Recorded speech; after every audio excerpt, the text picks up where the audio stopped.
Hello and welcome to Affordable Backyard University, where you will confidently learn how to purchase backyard home improvements the right way. Come with us this week to the friendly little town of Frisco, Texas, where we'll show you how we took this and turned it into this.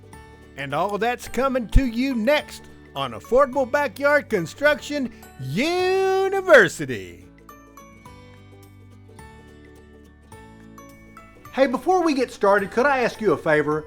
Hey, we love you, but all we ask is that you like us, so click the like button if you like what you see coming up. Also, if you'd like to be on the inside track, if you'll click subscribe, then every week you'll automatically get the newest video. So, one last thing, if there's a topic you'd like to see covered, having to do with backyard projects like what we feature, hey, put it in the comments and we'll try to get to it. Today's is the result of a comment. Okay, so let's take a little closer look at the job site. This job is really in two parts, so let's start with the concrete patio first. First, let's look at the slope of the ground. If you look at the patio and look to the left, you'll see that the ground slopes down away. You can see more and more of the foundation as it gets toward the downspout, and it does the same on the other side too. So that's one of our first concerns, drainage. The goal is to have the water shed off the roof, off the patio, and out into the yard without causing flooding or other problems. Now here's a good shot of the patio formed and ready to pour. The patio is going to have a final thickness of 4 inches. That is 3/8 inch rebar, 16 inches on center. And so when that's poured, you can also see when we're pouring, the way you keep that steel up in the mix is the little orange high chairs that you see spaced ever so often. The overhead structure is going to have 3 posts, and everywhere a post is going to meet the ground, you can see that hole.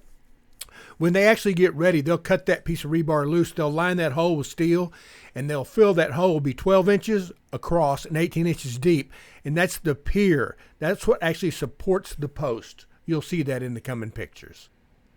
Here's a final walkthrough of the finished forming job.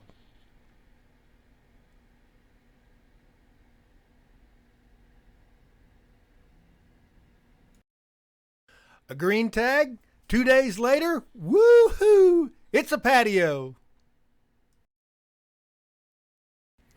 All right, let's talk pergolas. This is a combo pergola, and what that means is a combination of shingled roof and open roof. So while we're here, let's just start from this end.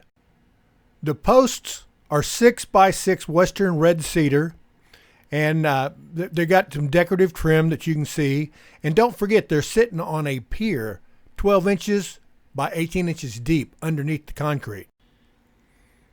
The beam is a 2x8 Western red cedar board. The joists are 2x6s, and the shade boards are 2x2 on basically 2-inch centers, which gives you can see the shade back against the wall where the sun's hitting them at an angle. It's surprising how much shade they produce.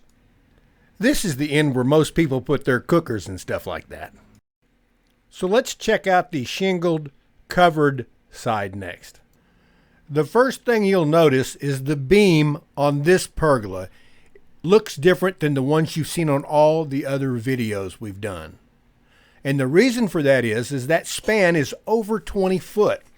In that case, technically you're supposed to have 3 posts, but this customer didn't want to take up that real estate, so we opted for a laminated beam, which is much stronger than a piece of Western red cedar.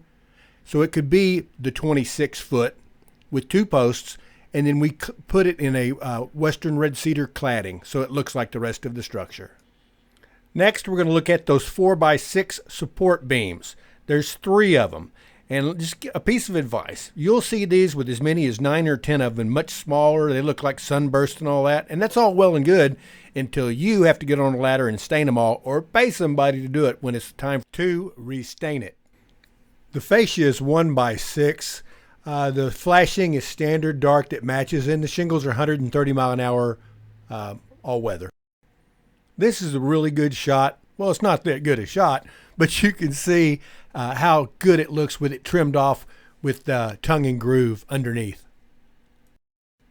Here is a better shot of the underneath. You can see the clad beam. You can see the support arms. You can see how good the tongue and groove looks, how it's trimmed out. Well, you know what that music means. It's time for me to shut up and let you walk around and look at the job one last time. Thanks again for visiting with us this week on Affordable Backyard Construction University. Pick a topic, click on it, and get started.